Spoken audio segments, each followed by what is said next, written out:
زکوٰۃ ادا کرتے وقت نیت کرنا ضروری ہے. اگر آپ ویسے ہی صدقہ خیرات کرتے رہیں اور پھر کچھ دنوں کے بعد کہیں کہ میں تو بہت دے چکی ہوں، چلے میری زکوٰۃ بھی ہو گئی، تو اس طرح زکوٰۃ نہیں ہوتی. حسب ضرورت سال مکمل ہونے سے پہلے زکوٰۃ ادا کی جا سکتی ہے.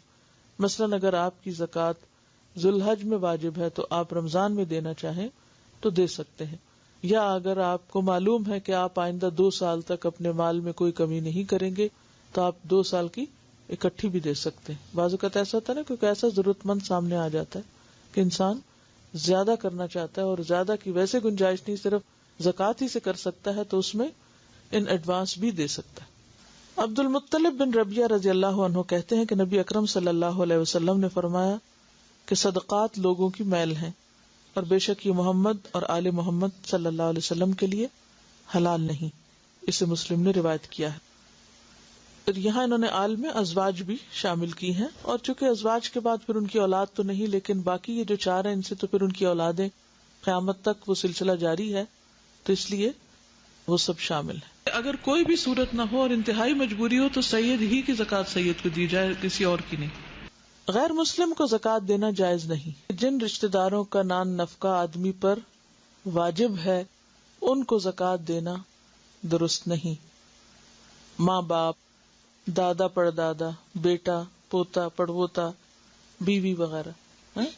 اس کے علاوہ بہن بھائی اگر غریب ہیں تو ان کو زکوٰۃ دے سکتے ہیں، یا بہن بھائیوں کے بچے ان کو دے سکتے ہیں. ٹھیک ہے، اور ان سے شروع کرنا اور رشتہ داروں میں ضرورت مندوں کو دینا زیادہ افضل ہے بنسبت اس کے کہ انسان باہر دے. حکومت زکوٰۃ لے لے تو آدمی فرض سے بری ذمہ ہو جاتا ہے. اچھا، بعض لوگ کہتے ہیں گورنمنٹ جو ہے وہ پتہ نہیں کہاں لگاتے ہیں کہاں نہیں، ہمیں تو اعتبار نہیں کہ وہ زکوٰۃ لگے گی یا نہیں، لہٰذا ہم الگ سے ایک اور بھی نکال رہے ہیں. نہیں، اگر انہوں نے لے لی تو آپ اس مال کی حد تک بری ذمہ ہے، باقی پوچھ ان کی ہے. زکوٰۃ اس مال پہ ہوتی ہے جو آپ کی ملکیت میں ہو. ٹھیک ہے، آپ کے والدین مثلاً فوت ہو گئے، پراپرٹی تقسیم نہیں ہوئی، آپ کو ملا ہی کچھ نہیں. جس دن آپ کو ملے گا پھر آپ مالک بنیں گے. جب مالک بنیں گے تو سال گزرے گا، پھر زکوٰۃ ہوگی. مالک بننے کے بعد آپ کے پاس سال گزرنا چاہیے.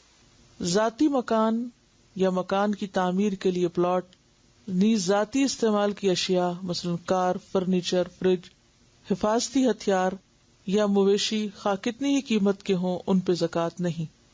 ہاں، اگر آپ نے مکان تجارت کے لیے یا پلاٹ تجارت کے لیے لے کے رکھا ہے تو اس میں پھر زکوٰۃ ہوگی. مثلا آپ نے اگر $1000 کمایا ہے اور اس میں سے آپ کی اس کے اوپر سے خرچہ جو ہے وہ 300 چلا گیا، تو باقی جو 700 سال بھر آپ کے جیب میں رہا یا سال کے آخر میں آپ کے پاس بچا ہوا ہے اس پہ زکوٰۃ ہوگی. دھات کے سکے یا کاغذ کی کرنسی چونکہ ہر وقت سونے یا چاندی سے تبدیل کی جا سکتی، یعنی آپ اس سے سونا چاندی خرید سکتے ہیں، لہذا رائج الوقت کرنسی کا نصاب 87 گرام سونا یا 612 گرام چاندی، دونوں میں سے جس کی قیمت کم ہوگی اس کے برابر ہوگا، جس پر سال گزرنے کے بعد 2.5% کے حساب سے زکوٰۃ ادا کرنا ہوگی.